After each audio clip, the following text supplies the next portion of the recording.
Kill me! I'm here! Kill me!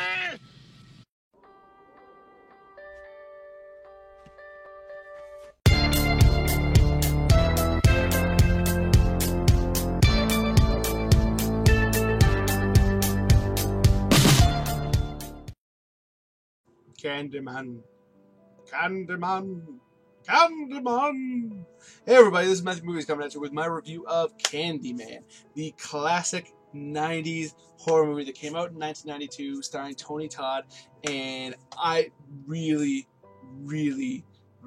enjoy this movie. This is definitely a movie that I really want to add to my horror movie collection. Fortunately, I do not have it, but I would really like to get it one of these days. And I even kind of enjoyed this first sequel. I never actually saw the third, The Day of the Dead, which I really should. Let me know in the comments below if you think it's a movie worth watching or not. But for those of you who do not know what this movie is about, basically there's this tortured soul, this kind of supernatural being who is known as Candyman. And if you stand in front of a mirror and say his name 3 times, he's gonna come and he's gonna kill you. And that, you know, it's kind of the classic Bloody Mary's tale. It's not anything that's like from a story perspective that is mind-blowingly new.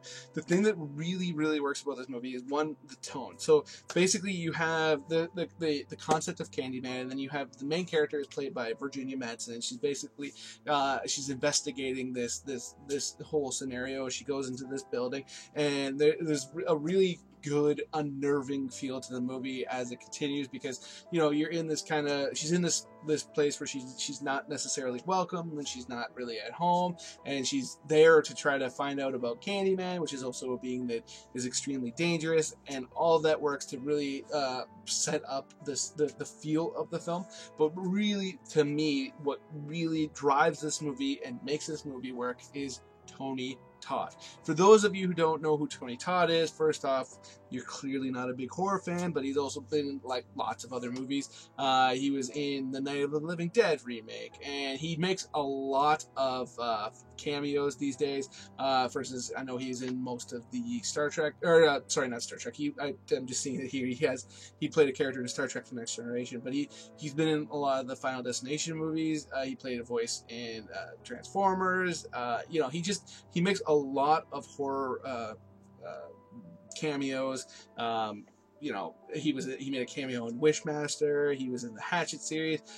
He's become a horror icon. Maybe not quite on the level of, say, Robert Englund or anything like that, but just, you know, a few levels below that, or even just a level below. And he really makes this film, because there is this profound sadness to his character. Like when he shows up and he's got his character, his one hand has been cut off, and he has basically not a spike, but a hook that he uses to kill people with. And when he shows up and he's doing his thing, there's, you know, it's not like when Freddy kills where he's like yeah, or it's not even like when Jason kills where he's kind of like this soulless, mindless being of destruction. There's this feel to the performance that Tony Todd gives as Candyman that makes it seem like he's sad, and he doesn't want to be doing what he's doing, and he's doomed to walk some level of the world and to be brought forth to destroy, and he doesn't cherish his role as, and you find out in the second film. Like I said, I haven't seen the third film, but like when you find out his origin, that all totally makes sense and totally works, and there's a great performance to it that really makes this movie what it is, and it makes it, to me, a horror classic.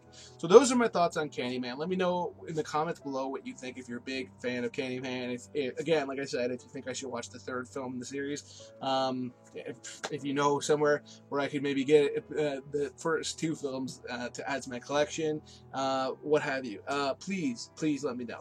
Hit that like button. It does awesome things for my channel. Makes it much more probable that somebody might be able to discover this in their recommended feed. And please, if you're new to my channel, hit the subscribe button and hit the notification bell.